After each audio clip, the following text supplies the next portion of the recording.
varieties increase resilience. The science side of agroecology, I think then a lot of science, I think they were talking about this.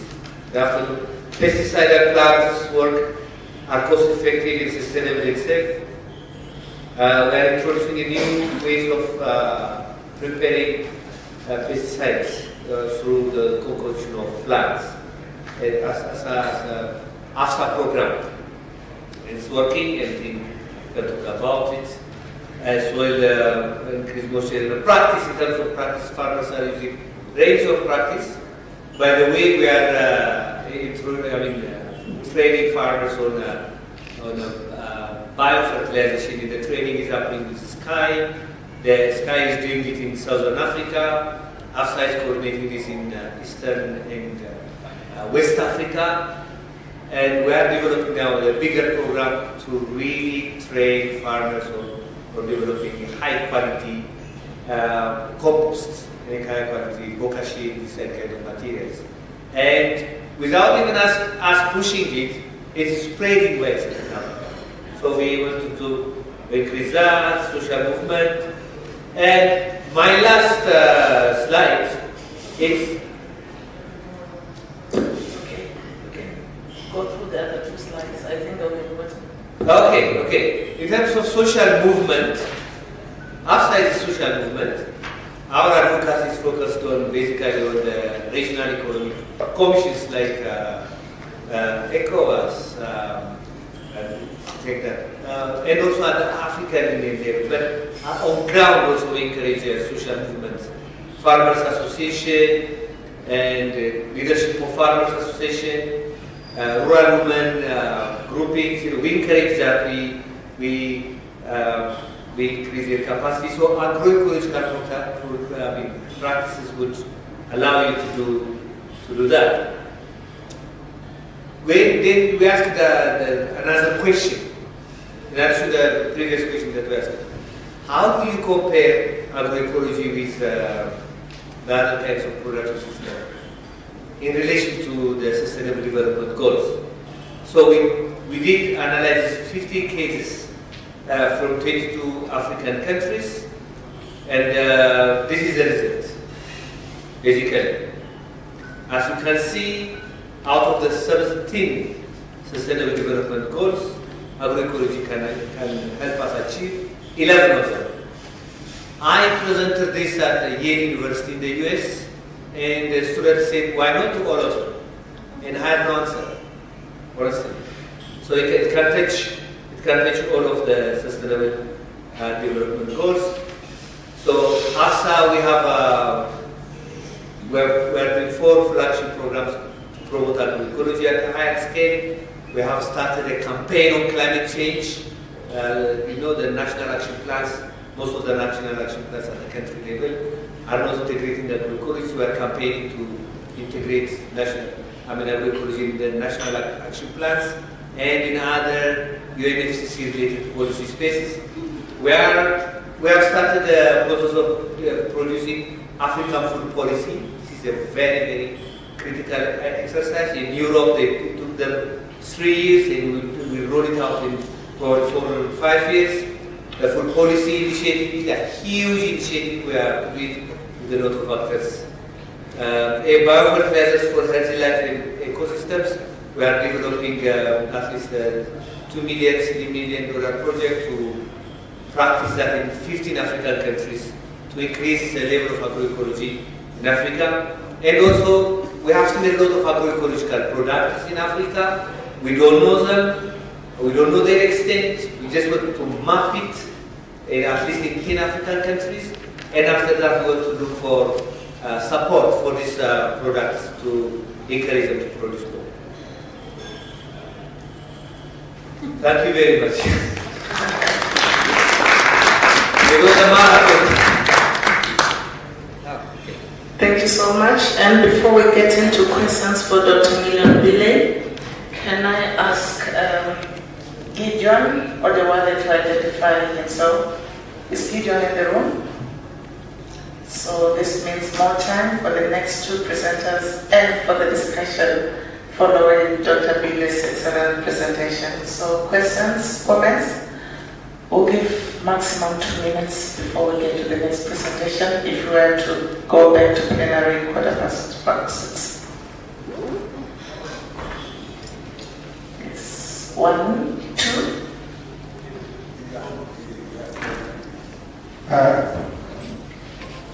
Thank you for that presentation. We got a lot of details about those plans and progress. And our comment as well as a question. My comment is that picture we are seeing is the actual picture of food security, and especially this one is stemming from forest trees, because it has been identified in voluntary guidelines on responsible taking of land, forests and fisheries, that trees and forests are an important generation of food security in the context of the national food security and nutrition also. So, we should find a way to encourage in Africa, because if we look around, like in Kenya, when I was young, in our city, Nairobi was full of all types of trees, fruits produced from around the city. Today, we have converted our mostly arable land into concrete jungles. It's a very sad situation we have, because Kenya, we almost have no land use policy. So, I would like to ask Mr. Millionaire, yes, let me call you that way. How can we come up with advocacy, a project of land use? I was in Ethiopia, and I found what we have been talking here of rehabilitation in the Central Rift Valley. They have a project where they are rehabilitating the land. It is only in Tanzania where we really have a land use policy.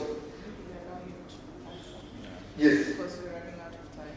Yeah, as I finish, last month we were in Italy and we went to the villages.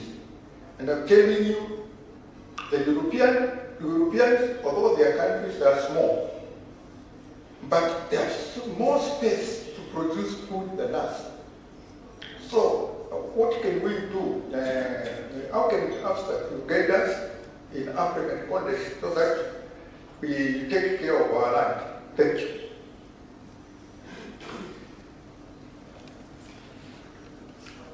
I don't have a response to be honest with you. We have started a working group in NASA actually on looking at this issue, land management issues. What we are trying to do is to collect good stories from all over Africa, where farmers have managed to protect their land, and share that with active networks like yours. As I see, you are one of the leaders in farming or social movements of farmers here in Kenya. So we need movements like you. So our role as ASA would be to really scout for good practices all over Africa and letting you have that information. We will do that. Last one. The last one. Okay, we're looking at it. My name is Maria. Thank you, Doctor, for a good presentation. I have one question regarding one of your key action points or strategies. as promoting agroecology products. I would like to request you to explain further how you're doing that, because when you talk to farmers, especially in these days of climate change, they will tell you that pests and diseases are getting more and more lethal and dangerous, and they're getting desperate, and they're forced to go back to conventional pesticide, even when they had the intention to transit to agroecology. So it will be good for you to explain to us how such farmers could access some of those products. My sincere apologies. I can only take one more. Then if we have time left over at the end, then we can take more questions. My apologies. I see you, sir. Thank you very much, Madam Moderator. My name is Dr. Sarah Olengo, and me and I know we have worked together on a few other things, but I was interested in your pillar on seeds and biodiversity or agroecology. Yes. I observed this morning when the lady who presented the vegetables that they are selling, that the base of those vegetables was very, very narrow. And of course my question did not come up to her, but I think it is still valid to be answered in this forum. Because even looking at the slide here also, I can also see the narrow base. Most of those things are fruits. I wonder, as we narrow down the base of the various products that we can derive from our practices and our efforts, is seed the main challenge, the availability, the disappearance of our own African seed varieties, or what is called, because it looks as we go ahead, we are narrowing the base of that food that we really need to become diverse. In saying so, I know the issues that we have all over Africa, not being allowed to save our own seeds, not being allowed to use the seeds that we have found, and therefore, that is, as they get left behind, when we are going forward, we find that we are actually heading towards those monocultures that we are actually trying to run away from. And as you have that, and I want to say that we also have a focus group in our program on agroecology, and my idea is that how can we work together, because we are aiming at the same result. How can we work together with ASA to join that your pillar on seed with ours in agroecology? Thank you. Ours, which is ours? Oh, the one in the agroecology, AOI. AOI. Yes, so now our focus group on seeds. Okay. What is that?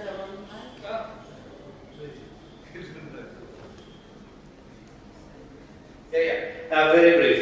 Agroecology products, I think what you say is what I showed that photo. Once you have traveled so far, it's very difficult to come back. And yes, you are right, it's very difficult to get out of pesticides and seeds and whatever. But what we are trying to do is there are lots of initiatives. We need positive stories. A lot of initiatives on ground that we have no idea about. We need to map these cases where farmers are actually producing quality products. Sylvia, today, she presented a fantastic story. So we need to understand them and collect those stories, produce a meta-narrative, meta-story. You see that these words. That's what ASA can do. Now we don't see, yes, this is a sad story. Even in my own country, Ethiopia, is one of the centers of diversity. In where she comes from, North Ethiopia, we have over 100 varieties of wheat. Over 100. And over 60 varieties of sorghum. So it's eroding, and I believe we have to work together on that. Then we have a special program which is called Farmers Managed Seed System, and we need to work together.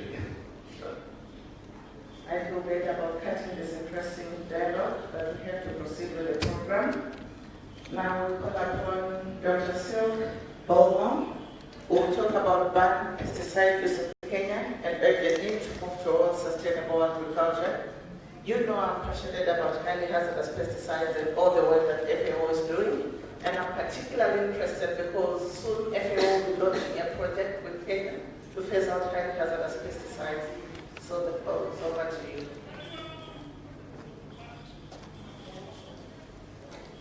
Thank you very much. So I'm an ecotoxicologist and a pesticide risk assessor and an organic farmer and permaculturist. So on the one hand, I try to improve the pesticide risk assessment procedures in this country, but also in many other African countries. And then I also try to reduce the pesticide use. So today, I'm talking about pesticide risk assessment a little bit and about pesticides used in Kenya, but banned in Europe. I know we heard already a lot about the pesticides, so I think I can skip all the introductory slides, which then saves us some time maybe for discussion.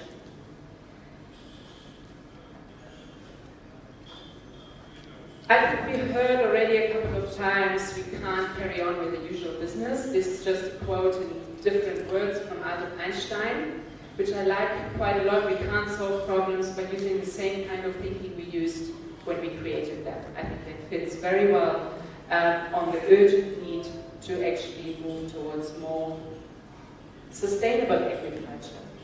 But, in my opinion, we can't talk about sustainable agriculture anymore. That time is over. The time of sustainability is over. What does it mean, sustainability? We're sustaining whatever we have. But right now, all of our rivers are polluted with pesticides, all our soils, our food. Actually, there's a study from the University of Nairobi. They found 14 different pesticides on tomatoes. 4 of them are actually banned in Europe. So we don't want to sustain that. We want to regenerate it. We want to improve first, and then we can maybe talk about sustainability again. Nevertheless, if we look at the landscape of pesticide use in Kenya and also at the promotion of more regenerative agricultural practices, it's actually quite a sad picture. There are 718 different products registered in Kenya. Of these 718 different products, 170 companies are actually involved in the registration. So that's quite a bit. Most of them from China, a couple from Japan, from Israel, but then also Bayer and Syngenta and a little bit of BASF. They play quite an important role in the sale and the registration of the pesticides. So we've got 718 products, but only 220 active ingredients. Why? Because one active ingredient can actually be in a couple of products sold by different companies. So for example, the neonicotinoid imidacloprid, which is very toxic to bees and is actually very much restricted in Europe, still heavily used here, is in 17 different products sold by 10 different companies in this country. Now, before we talk about the banned pesticides, we need to understand a little bit of the risk assessment procedure. I don't want to go too much in detail because it's very complicated, but there are thousands of tests need to be done if the industry wants to register a pesticide in Europe, and now I'm talking about Europe. Ecotoxicological tests from earthworms to bees to birds, whatever. But maybe now it's a good point to actually put out that fungi are actually not in the risk assessment tests at all. And fungi for agroecological practices are very, very important if you think about the fungal network underneath, which is like more or less our internet connection and the way how plants communicate with each other. These type of tests are not included at all. It's one of the flaws. So everyone is always thinking Europe is doing the best, but actually there are like big gaps as well.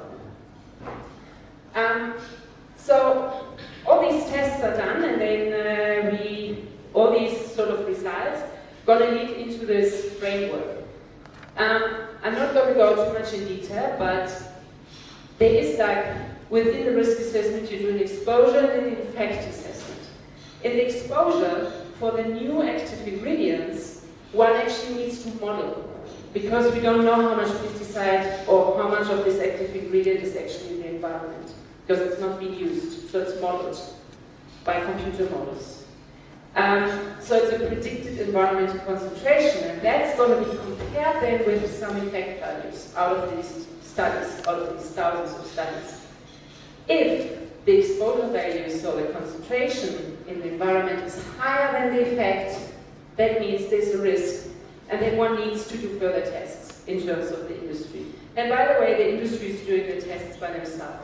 Yeah, so also an interesting point.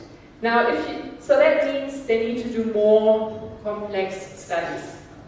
And one says the risk assessment one moves from tier 1, tier 2, tier 3.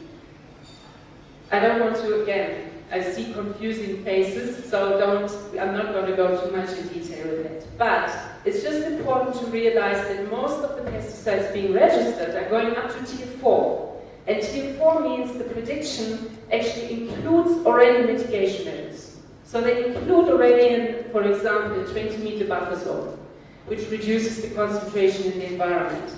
And that's, for example, the case with bifenthrin, which is in this country sold as Defender and Telstar, only registered in Europe under the obliged mitigation measure of 20-meter buffer zone.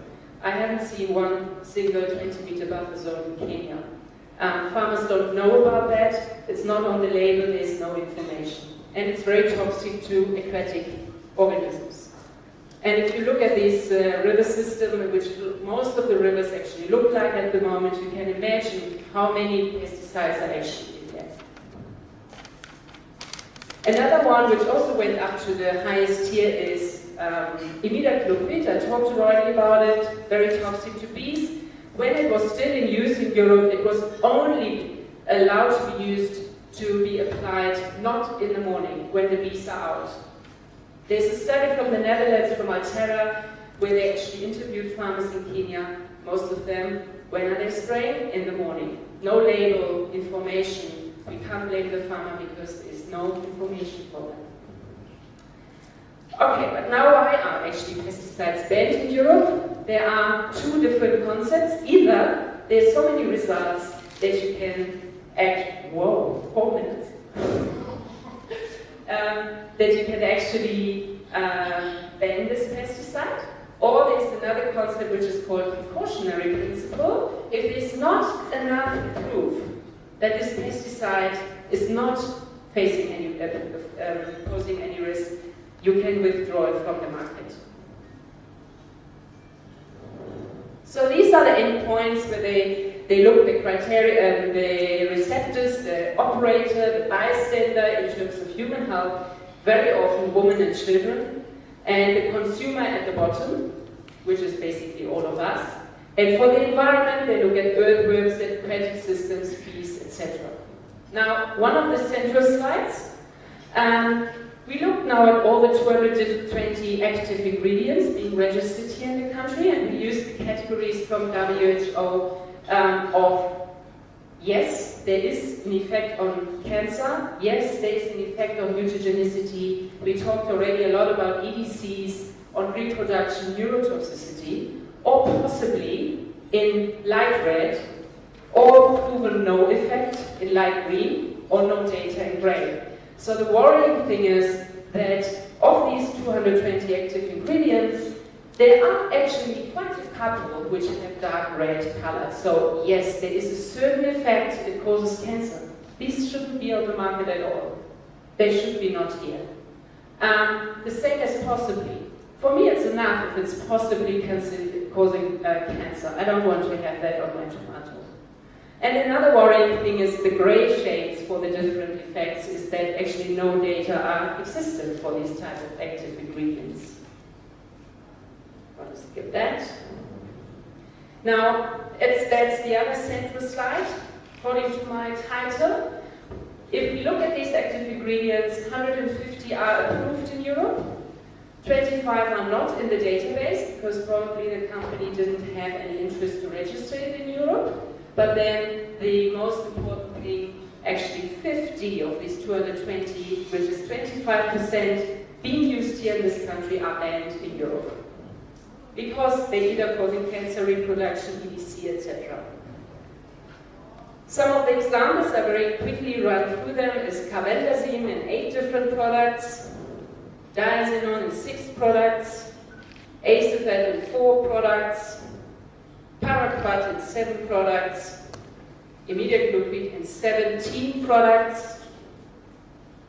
So now the question is, how is that possible? And I think we asked ourselves these questions already yesterday quite often.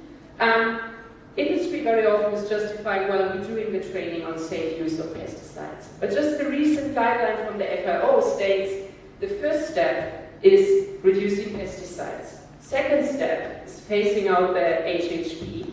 And only the third step is training on safe use of pesticides. So I think that's the responsibility of the industry also to look at step 1 and 2.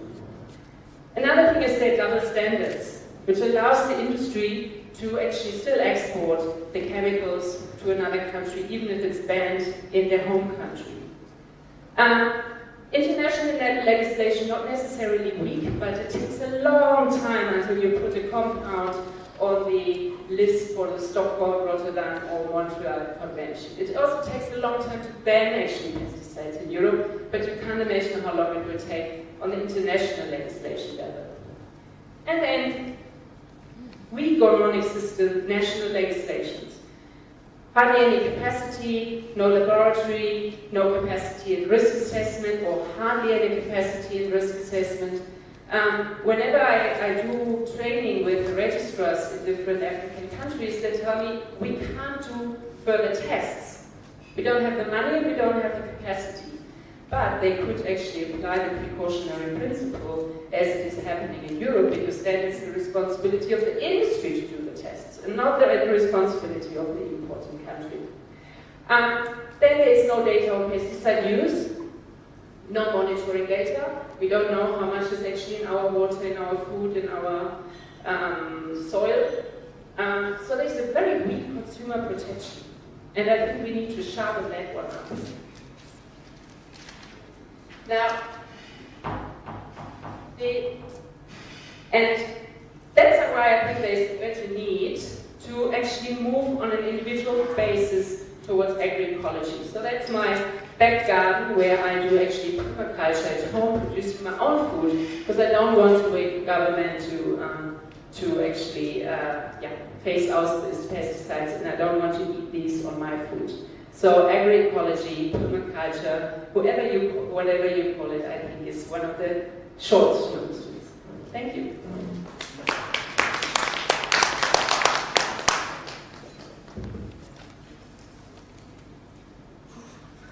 My apologies. Thank you so much, Sil, for that fantastic presentation. How many people have questions, comments? Can I ask a favor? Can you note your questions on a piece of paper? Then we'll have a joint discussion after the next presentation, because I know for certain we might prejudice the last speaker. So can I ask you, sir, to come? He's not using a PowerPoint presentation. He has talking points. And Professor Bazimaja will be talking about the compromised pesticide use, food security, or environmental pollution. I know your programs indicate Professor Ratemo Micheka was going to give this presentation. It's the same content, a joint collaboration between the two professors. All right. I'm not. Is it working? Well, can you see the mic? The mic. Okay. Let me use the mic. I'm just gonna. Yeah. I'm not Professor Micheka, but I'm a friend of Professor Micheka. He's a colleague. For the benefits of those who are here, the topic was compromise, pesticide use, food security, or environmental pollution. The previous speaker has quite taken us through what you can see in this country. We have over 1,200 products, not even 8,750 now. Why we chose this topic, I wish Prof was around, he has rushed somewhere.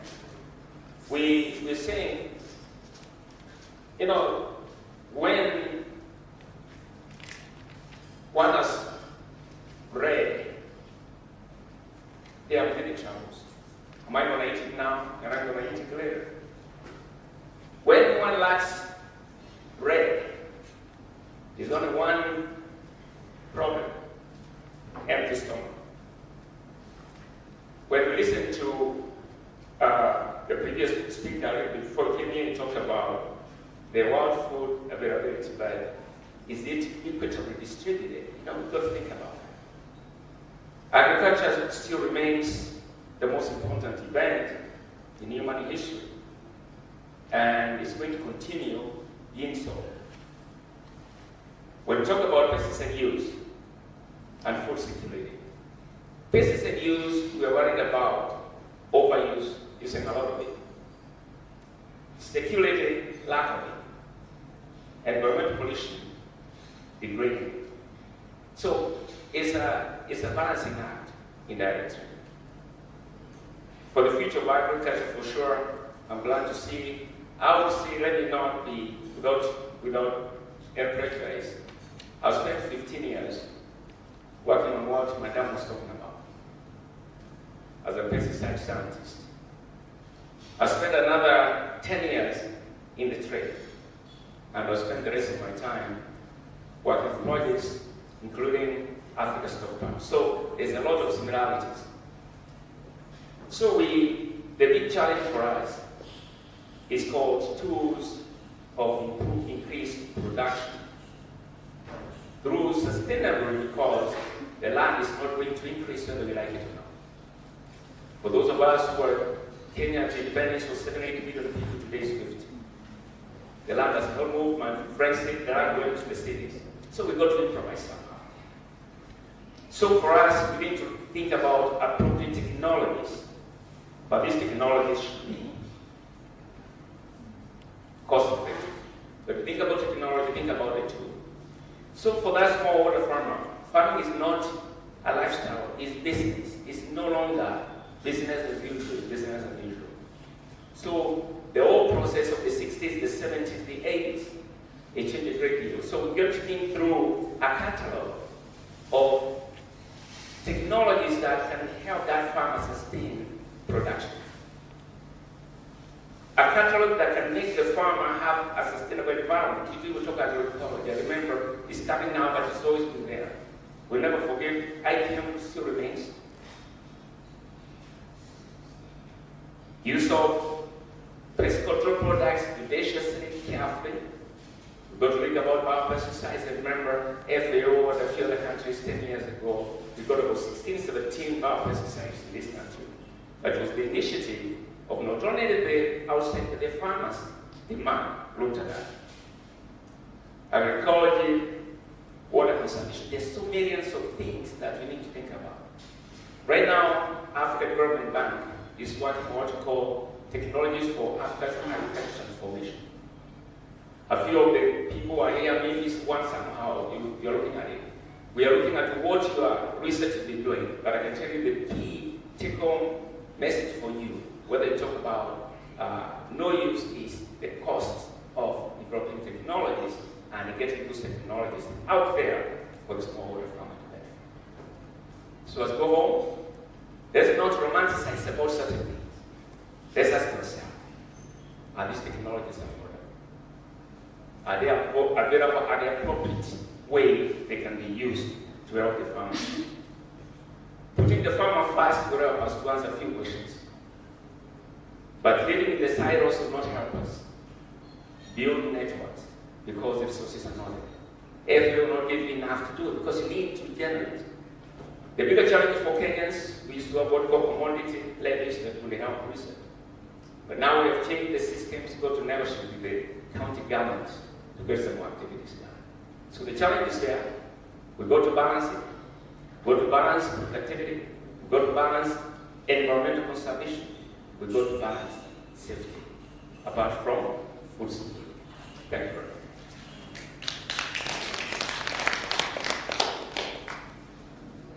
Thank you, Professor Maja.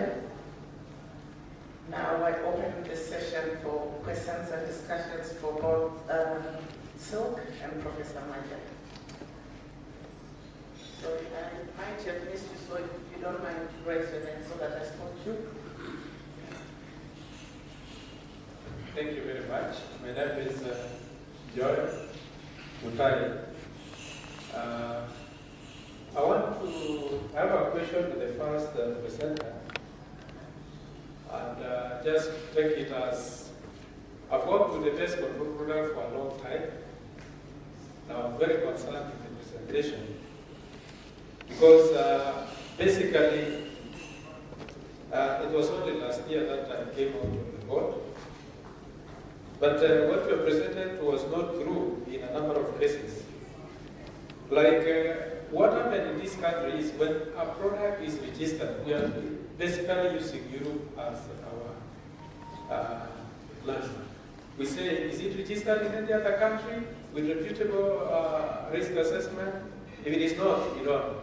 So number two, the red is a WHO system of classification. It is not a property of being carcinogenic. First of all, active molecule, the long-term studies are used to evaluate whether it's carcinogenic or not. But then, we actually don't use the WHO, which is actually the short-term studies. We usually use the acute oral and down, basically to classify whether it's red or blue or yellow. So I don't agree with the red in market to mean that those products are carcinogenic. It is the intrinsic property of that molecule. If it is found to be carcinogenic, anything CMR, then it means it is not registered at all. That is the basis of what happened in pest control program. So I think, maybe we need to discuss that further. And okay. Just because of time, I also want to mention that neonicotinoids is actually discussed widely in this world, in all the globally, because it is actually a big issue. In fact, even in Europe, the whole discussion is still on. But what we have found in this country is, if you look at the level, we also mentioned clearly that unless, well, you don't spray when the bees are, the bees are foraging. And that is the timing. We also keep them the timing in the level. Generally, I want to say we support IPM, and probably we need to have, just like in Europe, the farmer not be spraying because they don't follow that level. That is what we have as a problem in this country. And basically, there's an association called Agrochemical Association of Kenya that is now developing what we call spray service provider. We don't allow the farmer to spray. That is what is exactly happening. Because just like Bernardo, if people are not following it, then it becomes an issue. Thank you. Let me know. Okay, Joel, I hear you, but there's so many hands up. And can I take the privilege, because I'm holding the mic, to respond, just to bring you to speed on the dynamics and the latest developments concerning highly hazardous pesticides in East African community, and particularly in Kenya. We're working very closely, when I say we, I refer to FAO, in response to a request for technical and financial assistance to address highly hazardous pesticides. We are applying the WHO and FAO criteria, the JNPM criteria, to identify highly hazardous pesticides. And I see the work that Sil presented covers some of the criteria, but over the next few months, Kenya will be going through that exercise to screen all the products that are registered in the country against the criteria and to identify the HHPs. I suppose you missed my presentation yesterday when I presented the criteria, the 8 criteria. They include WHO classes 1A, 1B, listing in the international conventions, Stockholm, Rotterdam, Montreal, as well as carcinogenicity according to GHS, mutagenicity and reproductive toxicity, as well as unacceptable risk to human health and the environment under local conditions of use. We can continue the bilateral discussion. I'm trying to follow the order. You, sir. Next, you are next, sir.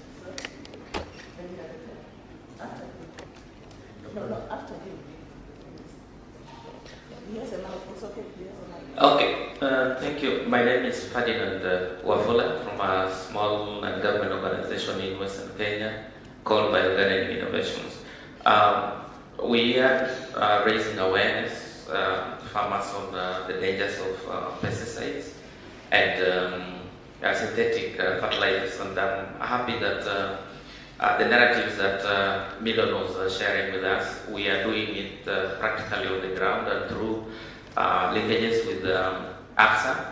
We are training farmers on biofertilizers, and what we are seeing from just 1 year of training and applying is that crops are able to resist against diseases when they are well nourished, and some of the biofertilizers are just locally made, and we're talking about just going beyond composting and for instance just using cultured native microbes, so that I think some of you maybe have visited our stand there. So I would wish to say that we need to just step up those efforts and change that narrative, because we are seeing some of the pesticides that have been banned in Europe. We are seeing farmers still using them.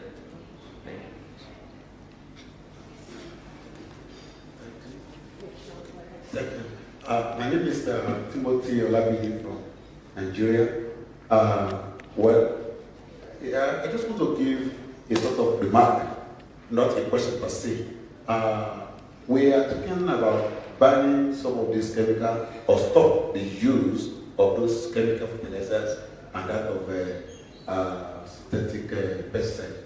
We should also do everything to address a better alternatives, and that is the aspect of stepping up the production of those biological materials, be it fertilizers or biopesticides that are ecological friendly and that are environmental friendly as well. So what I'm saying in the sense that by the time we just stop the use of synthetic and do not have alternative, the whole country or perhaps the whole continent may likely run into a problem.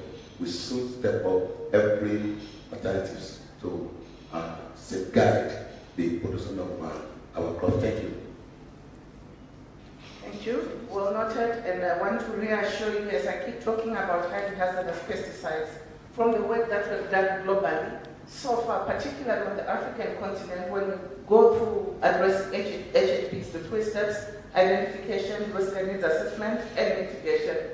When you do the identification, actually what you identify as HHPs ranges from 6 to 15% of products that are registered. We're saying these are the highly hazardous products. That's a good entry point. We phase those out, and for those HHPs, I can guarantee you we do have alternatives, and agroecology is a good way as well as we phase out these highly hazardous pesticides. Thank you very much. Just to finish off of your sentence also, yesterday we discussed this matter, and we said that in Africa, Madam Moderator, thank you for the work that you are doing, but even before a pesticide is imported into a country, there should be a permit. Are these things coming in, through back doors, or how are they coming in without coming through the pesticide board? Secondly, we have solutions outside there, and as we noticed yesterday, when solutions come from within Africa, they are not recognized, they are not taken seriously, and we know that some of our researchers are having very difficult times registering the products that have been proved to be working. So we don't know what solution are we looking for when we already have the solutions here and we are not able to take those ones up. We still insist on using these ones from Europe, and at the same time, even as the risk assessments are done, yesterday we referred to the case of Philippines, how they shipped back those plastics back to Canada because they are not a dumping site. Why can't we collect all the ones that we know that they are very bad and take them back to the countries which brought them here? Food for thought, ladies and gentlemen. Food for thought. I will not answer, and probably somebody wants to respond. Yeah, quickly, I'll shoot my question to Afsa. Not even a question, but a request. Our regulatory framework are very weak, especially in Kenya. Anything in Kenya comes in, and I'm telling you today, this thing is very serious in the villages. The other day we went somewhere and we were talking to North State, the county government, a young lady, and she's worried that day because I've known her for a long time. Just found her worried. I asked, what's wrong with you? She told me, I went here, last week I went to the hospital, and when they tested me, they found my body has got so many pesticides.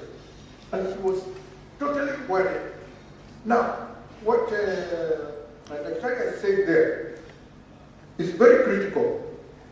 Please, officer, can you lead us so that we strengthen the policies that should guide us and protect our African countries? Because like Kenya today, it has gone to the extent that the pests have become so resistant, they are spraying the pests of livestock to vegetables. You see? And this thing is, it is so worrying that something must be done quickly. And I think the organization that is well suited for this officer, get in touch with the FAO, and you bring us farmers so that we can take up this, because all what we are doing producing food, we are wasting time, we are giving our people poison. Sobering remarks. Yes. Sir?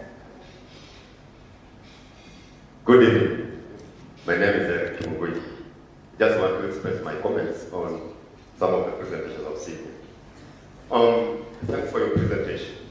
And it's good because I've worked with the pesticide industry as well, and it's important for us to know that pesticides in Kenya are highly regulated, are extremely regulated. They go through a rigorous process of registration, not less than 3 years, for every. And in most cases, majority of cases, they are based on use. Or originating companies with registration guidelines. You cannot register a product in Kenya if it has no use from where you put it. And if you have any doubt, you don't get registration. And again, bringing in pesticides in Kenya, you must get an import permit, another rigorous process. I just 3 steps for you to get pesticides imported in this country. And we have data to prove that. Another thing I want to mention on, you mentioned about precautionary principle. And I wish you took your data and analyze the number of products that Kenya has banned, the number of class 1 going to class 4, and the number of biological control products that are rising. I remember I want to give a story, just to illustrate the story of agroecology. It takes up now. We are just semantics. It's such a long time. When biological control agents were introduced in this country to start in the early 2000s, to start controlling mice, white, everything else, people were thinking this magic. And the idea was, we want to replace chemicals. What happened? Mark and Spencer supermarkets in the EU poured a lot of money to encourage pharmaceuticals, but it never succeeded. Why? It's not useful. The idea is, how do we bring in, whether you want to call it integrated crop management, integrated farm management, agroecology, call it anyone, but how do you bring the two technologies to meet? We are conscious of the environment. We are conscious of everything else. The statistics we share, please let's find the statistics that we are sharing that clearly predict or give the rightful information for the farmers to do. The challenge we are having, another challenge we are having, we are talking about finishing, is we are talking about agroecology. We are sitting in Safari Park. After Saturday, you will go. Next year, you will come back. Farmers. I've only seen one farmer who was identified there. One farmer. We have over 5 million farmers in Kenya. How are you going to reach them without agroecology? We need to move out of these walls and go and talk to the farmer. My own father is doing agroecology, and the way I can define it. And I know most farmers are doing it. It's only the language you're using is different. Let's go talk to the farmer. They will use the pesticides sustainably. They will include other technologies, and sustainably the farming system will. Thank you. Well, what I made out, Eric, I think we're agreeing that agroecology is the way to go, right? It is, but in a reasonable way. It's not replacement, but compatibility. How compatible? Yes, Tim Alfred. Now, what I'm trying to look at is there a possibility of these two people working together? Those who analyze the chemicals and say it is hazardous, and those who produce it. Because I would think if the two work together, they wouldn't allow some chemicals to come into the system and eventually destroy the whole ecosystem. So is there a possibility of the two working together? Because it also becomes expensive when some chemical is found not sold. Expenses are faced by the producers, the users. So is there a possibility of the two working together so that some chemicals are not allowed to come out from the producers? There is a possibility that I can reassure you. I might be boring because I'll keep going back to highly hazardous pesticides, but that's our entry point. And where we address highly hazardous pesticides, yes, it's multi-stakeholder consultation. We bring all the key stakeholders together and we agree on the mitigation measures. So yes, there is a possibility as Kenya particularly addresses HHPs. And like I said, the whole East African community, the whole of SADC, they've agreed that they want to phase out highly hazardous pesticides. Okay. We're supposed to be leaving the room, but Sue said she just wanted to respond to something. Thereafter, I might just also say thank you, ladies and gentlemen. Once Sue finishes, we have to move to the next room. Yes, just very briefly, because I think there were just two questions from your side, and I actually want to reflect on that. What I did is I looked at the registered pesticides and I compared that to the list in the European Union. So there's definitely 25% used, registered here, and being banned in Europe. I can give you the proof. And I think one of the problems is that there is not the procedures in Europe to re-register a pesticide after 10 or 15 years. So you might have registered it 20 years ago, but by now it's already banned in Europe and there's no re-registration process here. So that might be the problem, which probably solves our misunderstanding. And there's definitely also proof that these pesticides are still in use. Even CAFIS did analysis, yes, and they find all these banned pesticides on kale, on tomatoes, and you can just look it up at the annual report of 2018. Thank you. Thank you, ladies and gentlemen. I see we're all very passionate, but we are men and women under authority, so let's move for the plenary session. Once again, thanks to the presenters, and a round of applause to them.